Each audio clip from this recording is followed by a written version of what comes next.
Sungguh-sungguh Allah sangat ridho ketika seorang hamba itu makan. Makan ketika sesuap nasi dia muji Allah, ketika minum seteguk nasi dia muji Allah.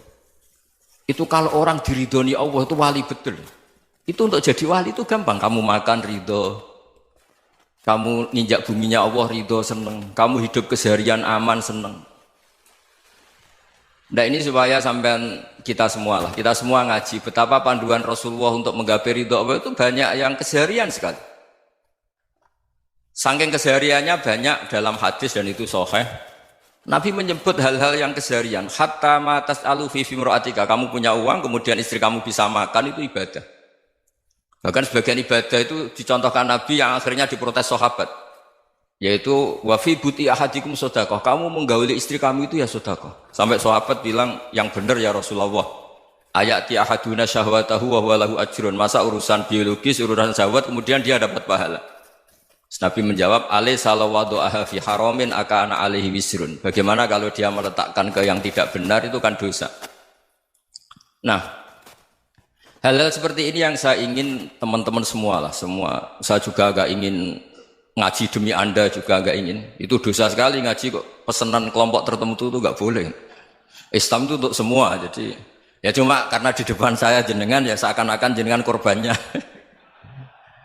Itu ada ilmunya dalam usul fikih itu. Jadi orang itu harus ngaji usul fikih. Nama yang disebut, mungkin Mas Sufyan masih ingat zaman ngaji usul fikih. Nama yang disebut itu tidak jaminan sebagai prioritas perintah. Jadi misalnya gini, kebetulan yang di depan Nabi itu Abu Dzar. Nabi ya bilang, ya Aba Dzarin ini uhibbuka misalnya, atau ya Mu'ad ini uhibbuka, atau ya Aba Hurairah ini uhibbuka misalnya.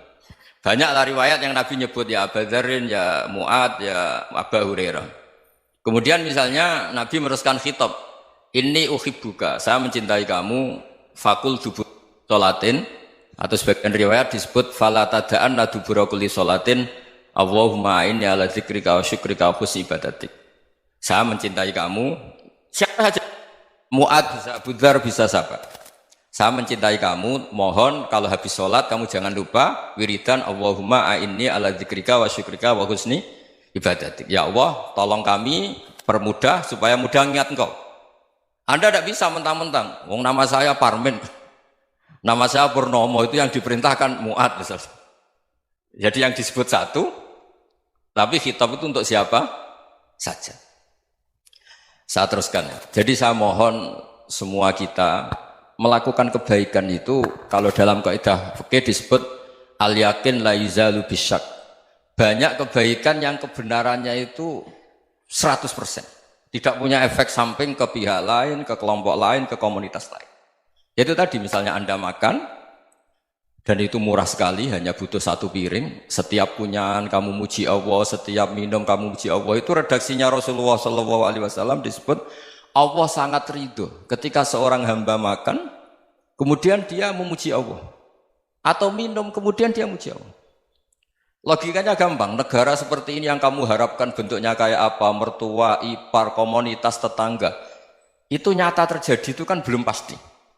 Sementara yang mesti terjadi adalah kamu butuh makan, kalau tidak mati. Butuh minum, kalau tidak mati. Butuh bumi yang nyaman ditempati, kalau tidak kita juga mati. Sebab itu Allah kalau menyebut nikmatnya itu hal-hal yang keseharian. Alladzi at'amahum min ju'. Allah itu siapa? Allah itu yang menciptakan kamu bisa makan. Tidak berlebihan. Allah itu yang menciptakan kondisi sosial itu ideal. Zaman Nabi itu ya ada orang munafik. Orang-orang pilihan Allah itu juga diuji orang sekelilingnya yang macam-macam. Semua diuji sesuai konteks zaman dan waktu. Nah, tapi ada ibadah-ibadah yang selalu disarankan Nabi. Sampai Nabi itu pernah ditanya, ayul islami khairun ya Rasulullah, Islam terbaik itu gimana? Jawaban Nabi itu unik. It'amut to'am. Islam terbaik itu ya makan-makan, yang santai-santai. Ketika Allah menyebut beberapa kebaikan, falak tahamal aqobah wa ma adrokan apa? Mal aqobah. Terusannya apa? Fakku raqobah. Terusannya apa? Au it'amun fi yaumin di masubah. Ya itu acara makan-makan itu juga Islam. Kenapa? Ya bayangkan kalau tidak ada makanan, kita mati kan? Kondisi sosial tidak ideal itu Anda masih gak apa-apa. Tapi kalau Anda tidak makan, Anda tidak minum, Kamu punya istri cerewet masih bisa hidup, punya mertua cerewet masih bisa hidup. Tapi kalau tidak makan bisa mati. Berarti penting mana istri sama makan? Penting mana? Makan. Semoga istri Anda dengar, nanti kamu disuruh makan tapi pulang deh. Itu kalau dibahasakan makan masih memahami. Penting mana nasi satu piring dengan istri. Nggak ada nasi mati, nggak ada istri belum mati. Penting mana?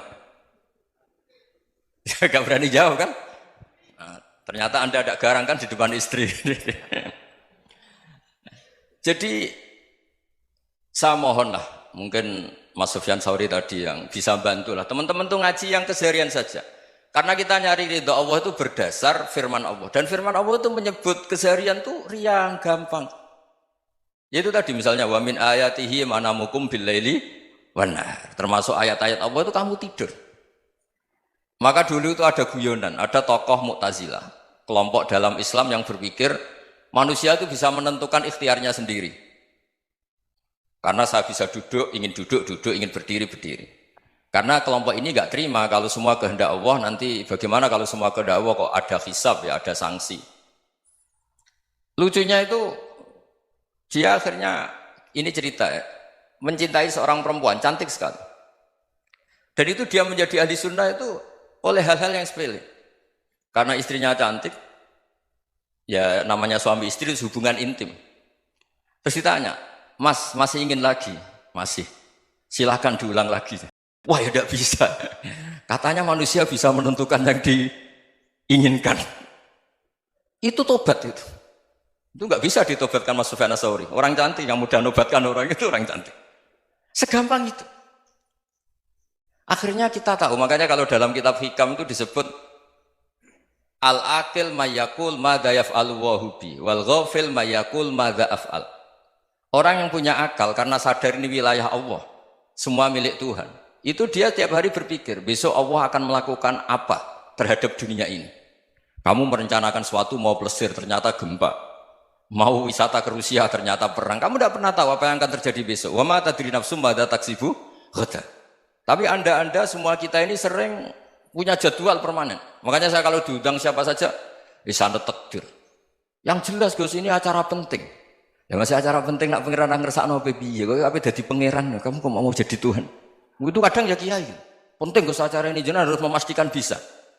Loh kamu itu yang ngajarin tauhid, sesuatu itu biadillah kok bilang-bilang apa pasti. Kalau saya terus tak tobatkan loh kamu kata saya. Ya kalau gitu Gus bilang insya Allah. Wah itu hati saya, fisik saya, roh saya sudah bilang insya Allah. Tidak usah kamu latih kata saya. Nah hal-hal tauhid keseharian itu gampang sebetulnya. Wal ghafil yaqulu madza af'al. Tapi orang yang lupa Allah dia setiap hari bilang besok apa? Kita bisa melakukan apa? Seakan-akan dia itu aktor, dia penting, dia subjek permanen, dia. Padahal kita ini hanya objek kehendak Allah Subhanahu wa taala. Karena kita yakin sesuatu yang terjadi di alam raya ini kita tidak bisa apa-apa. Makanya saya sering ngaji, sering bilang saya, ketika Anda mensifati Allah, dia yang menghidupkan. Sudah itu tanamkan, sehingga ketika kita mati, santai saja. Kenapa santai?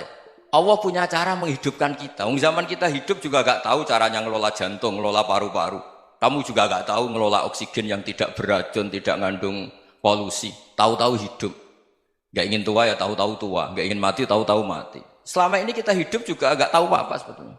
Hanya gaya tok, punya jadwal, punya planning. Kalau kamu bisa menentukan pilihan Anda, pasti Anda istrinya cantik, 4 neriman semua, kona'ah semua. Nyatanya enggak kan? Ada 1 jelek, cerewet. Oh itu kan, nyatanya enggak bisa apa-apa Anda kan? Dan kamu bawa mati lagi. Itu kan. Istri Anda juga gitu, punya keinginan, punya suami yang ganteng, yang jabat, yang riman, yang enggak poligami. Ya tidak kesampaian juga. Kalau kita ngitung tingkat kegagalan kita itu gagal terus. Ya kan? Nah, terus ingat Allah. Madza yaf'alu wa hubi. Orang yang punya akal selalu berpikir Allah itu menghendaki apa terhadap saya. Lalu sama-sama orang gitu. Ngelihat orang yang serius, itu kata Anda itu pemikir berat, serius. Senang punya tokoh yang merengut tuh, karena kamu anggap serius. Tapi sebagian orang nganggap orang yang serius itu wong merengut, wong masam, wong muka kok ditekuk. Jadi sama itu hati ya muqallibal qulub tsabbit qalbi ala dinik, karena kita enggak tahu cara berpikir kita tentang orang lain, tentang sekeliling kita. Misalnya kita orang baik yang jenis ngrumat fakir miskin. Ada orang bangun masjid mewah itu janggal. Apa artinya masjid mewah kalau banyak orang kelaparan? Tapi kalau yang jenis pendidikan apa artinya masjid mewah kalau tidak bisa ngaji? Nanti yang jenis infrastruktur apa artinya ini kalau semuanya punya sudut pandang yang berbeda-beda.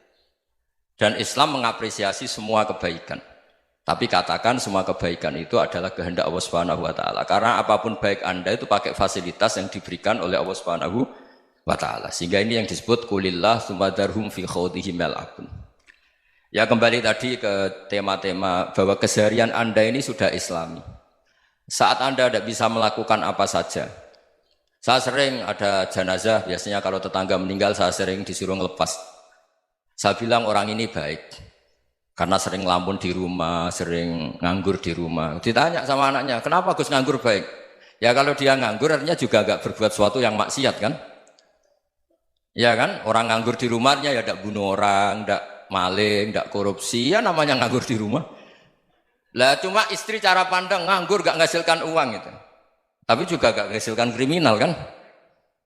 Jadi sebenarnya Islam itu makanya kalau sampai ngaji usul fikih itu ada kitab usul fikih namanya Lubul Usul, itu terkenal sekali di pesantren itu.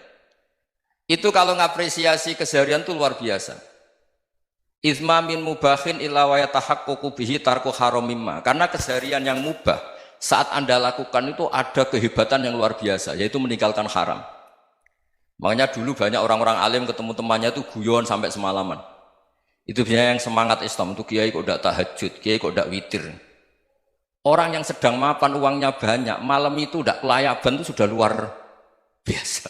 Melawan nafsu supaya tidak maksiat itu sudah luar biasa. Supaya lupa guyon sama temannya semalaman sampai subuh. Gejolak-gejolokan ngenang zaman miskin, zaman kuliah nggak jelas, zaman apa. Melihatnya jangan tarkut tahajud. Seperti ini meninggalkan tahajud, tapi meninggalkannya ini talkul muharramat. Jadi kayak apa hebatnya? Sehingga Imam Ghazali punya riwayat yang agak unik. Hatta takuna ibadatu akhiri hadil ummah iku an-naum. Sehingga suatu saat ibadah terbaik umat ini itu tidur. Itu kan riwayat kontroversi. Ketika Imam Ghazali tanya, kenapa iya? Kenapa kamu mulai keluar dari rumah itu sudah banyak maksiat? Melihat perempuan yang enggak mahram, melihat fenomena. Tapi kalau kamu tidur itu enggak melihat apa-apa. Tapi juga kamu jangan nganggap tidur itu ibadah betul. Saatnya melakukan fardu ain malah masih tidur.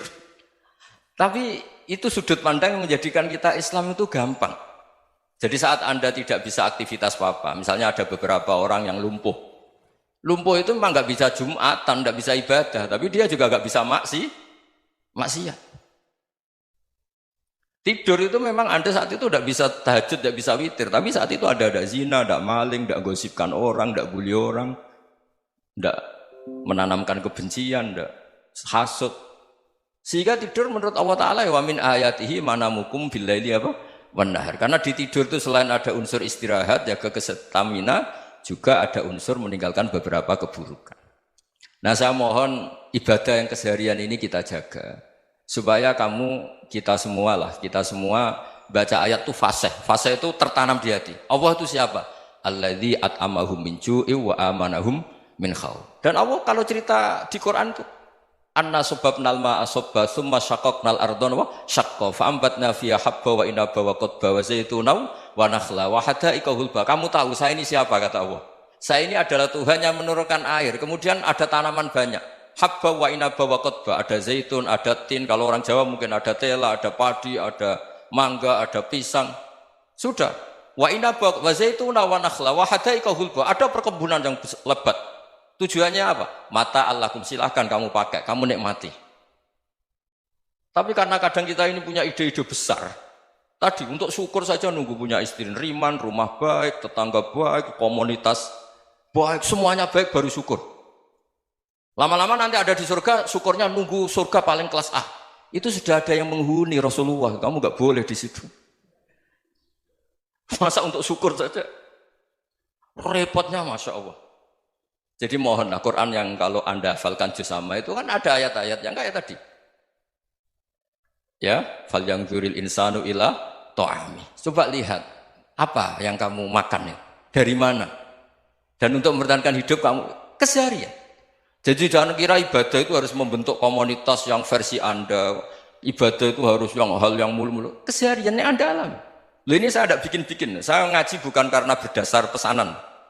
Itu ayat yang saya baca kan betul ada ayatnya kan. Fal yang dzuril insanu ila ta'ami. Anna sobba benal ma'ah sobba. Thumma syaqaqnal ardo syaqqa. Fa'ambasna fiha habba wa inabau wa qodba wa zaitunau wa nakhla wa hadaika ghulba. Terusannya apa? Mata'al lakum. Silakan kamu nikmati. Mata itu silakan kamu nikmati.